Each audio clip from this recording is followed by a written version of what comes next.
गाजर और गाय। आज की कहानी हमारी। जाड़े का समय था, चारों ओर कोहरा छाया हुआ था, कुछ भी दिखाई नहीं दे रहा था। आप सभी को दिखाई नहीं देता जब कोहरा होता है, हमारे पास की वस्तु भी दिखाई नहीं देते हैं ना। इसी तरह से उस दिन हो रहा था। मैं बाबा के साथ अपने गाजर के खेत में गाजर निकालने जा रहा था। मैं और बाबा खेत पहुँचे और हम जल्दी जल्दी गाजर निकालने लगे, क्योंकि ठंड हो रही थी और चारों तरफ कोहरा भी था, इसलिए हम जल्दी जल्दी कर रहे थे। बाबा को शहर जाकर उन्हें बेचना भी था। हम गाजर निकालते और ढेर बनाते जाते, तभी आशीष की गाय घूमते घूमते वहाँ आ पहुँची। आशीष हमारा पड़ोसी है। आशीष की गाय मज़े से गाजर खाती है। अरे गाजर किसको पसंद नहीं? आप सभी बच्चों गाजर पसंद है ना। इसी तरह से गाय को भी गाजर पसंद थी, जो उनके पड़ोसी की थी।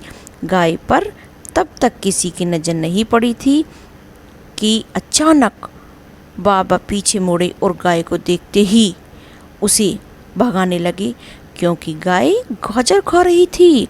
वो गाय नहीं रुकी और गाजर मज़े से खाती जा रही थी, यम यम मज़े ले लेके।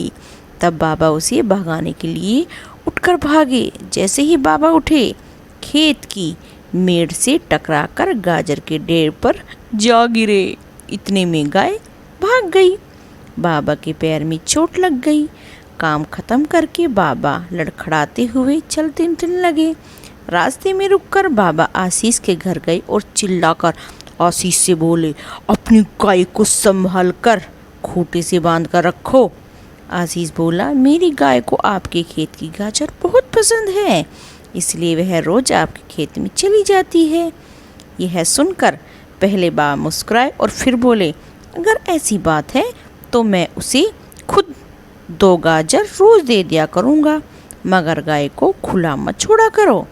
यह कहते हुए बाबा और मैं अपने घर की ओर चल दिए, क्योंकि किसी भी जानवर या बच्चे के प्रति आदमी को दया आनी चाहिए।